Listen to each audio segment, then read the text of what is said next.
This is Twit. Well, bad news from Turkey. The Turkish government passed new laws that make it easier for them to censor the internet and surveil the public.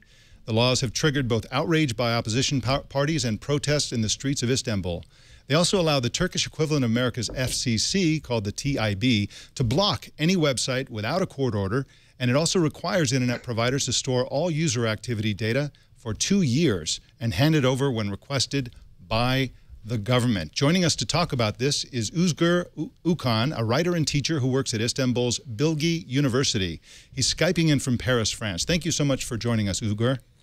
You're welcome. You're welcome. So you were quoted in the BBC as saying the new internet law is, quote, catastrophic for Turkey. Why is this a catastrophe in your view? This law is already existed and it's already condemned by European Human Rights Court because it was against freedom of expression and other important and basic rights. Then we expect they just review the law through the rights. They just done the contrary, and they create a kind of law which legalize the criminal act of surveillance, of privacy abolition, of arbitrary censorship, and total attack to the freedom of expression, freedom to know, right to know, and etc., and even freedom of communication, and of course press freedom, etc. We already a very bad record that. Why it is catastrophic, and after that the internet will not be the same. It's will be kind of Turkey wide web. Well, you said that the internet in Turkey won't be the same. I lived in Turkey last year, and there was already a lot of censorship in Turkey. Sure. I've read recently that something like 40,000 websites are currently blocked in the country, and that's about 10,000 more than last year. So in addition to these laws, there's also censorship itself by blocking websites is on the rise. With this law, 56, 51 law, then they just strengthen their law, and they just create a kind of really criminal legislation.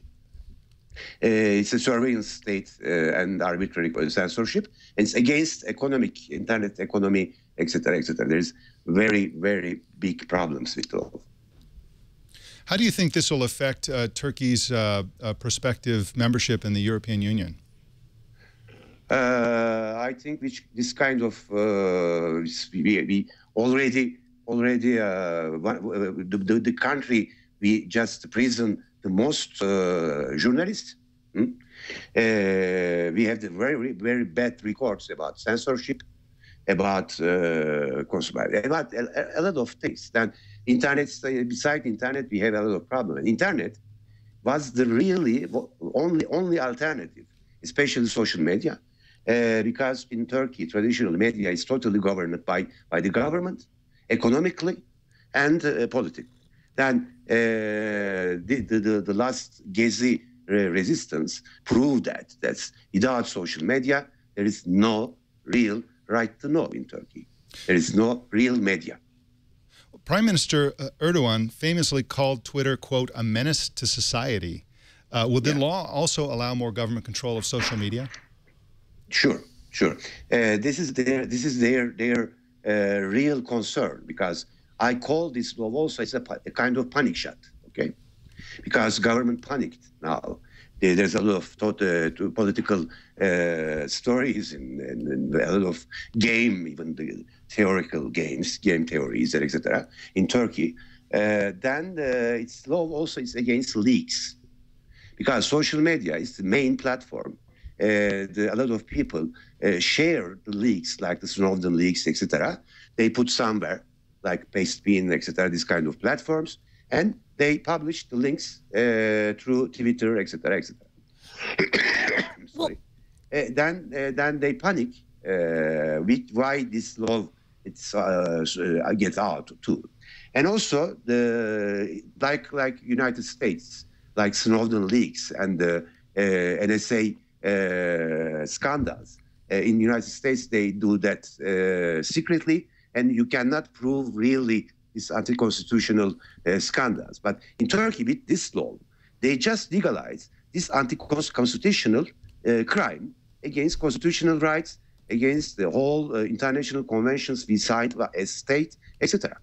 This law is a kind of a catastrophic surveillance state law, because TIB, the Telecommunication High Council, they create from TIB a kind of NSA-like body, and with extreme powers.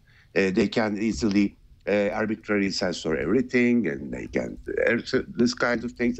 And we have a lot of DPI, package inspection systems, etc., etc.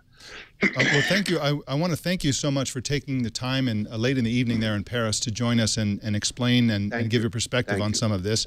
So thanks again for joining us. Economically catastrophic too. Okay, thank you. That's a great point. It could very well harm the economy. So thanks again for joining us. You can find Özgür at his website, which I'll spell for you. It's OZGURUCKAN.com. He's got a great blog there and a lot of great ideas. Thanks again. Bye.